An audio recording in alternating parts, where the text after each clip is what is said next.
Hey guys, Dan Hood here, Big DH 2000.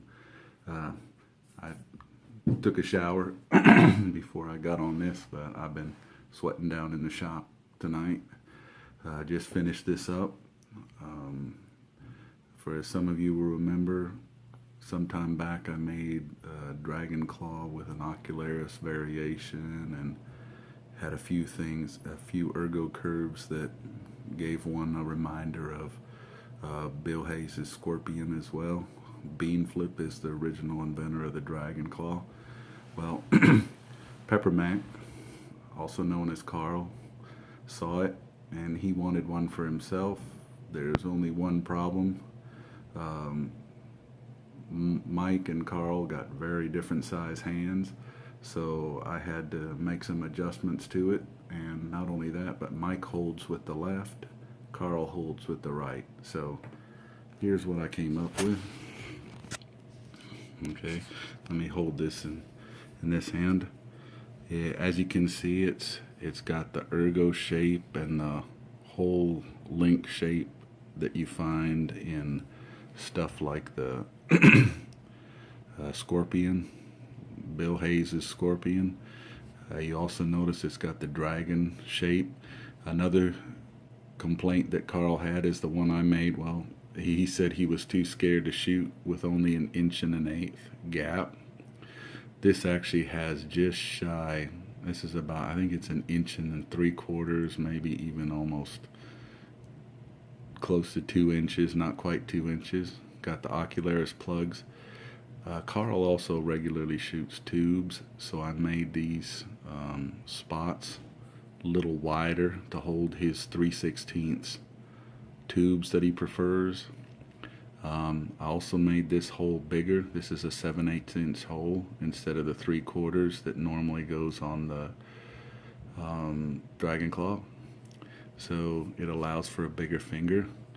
I envision it being held like this, or this is how I hold it. You can see there's a notch here where my finger goes.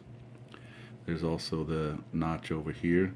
Now you can also hold it as a braced frame, okay, all the time, having your pinky down here and the other 2 fingers up here. When you go up higher, you can pull these fingers up a little higher. But depending on your hand size, you can also use this like a ring and hold it. Okay, it's a little uncomfortable for me because my hands aren't built that way, but some folks have hands built that way. They can hold it like this. Okay, you can also hold it braced like that. Once again, it's very uncomfortable for me, but some people might find it more comfortable. I like it this way, which is how it's built. Another specialty thing I did, which I'll come up close, I brought this in really close.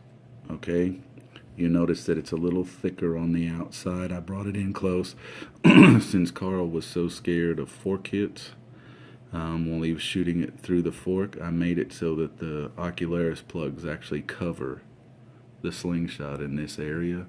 When you hold it and look down it, you'll notice there's hardly any phenolic. Oh, by the way, this is phenolic, a solid piece of phenolic. It hardly shows any of the fork, so any injury would go on to the Ularis plugs, which is really good because they're angled in such a way that if he does get a fork hit, it'll jump in. Same along this edge, everything has an angle going in, so if it hits, it'll still go through. It won't rebound and hit him in the face.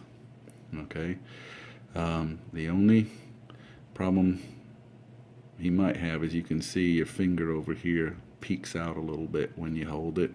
If you don't curl it down enough, that's just the design has a nice deep hole. You could cut it off here if you need to and hide it if you want, but then it doesn't look as pretty. But anyway, I've talked about it for a while. I sanded it to 320 grit and then I polished it.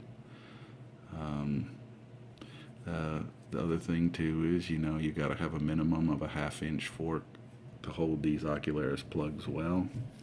Okay, I got pretty close to that. I went a little bit more. I think I got 5/8.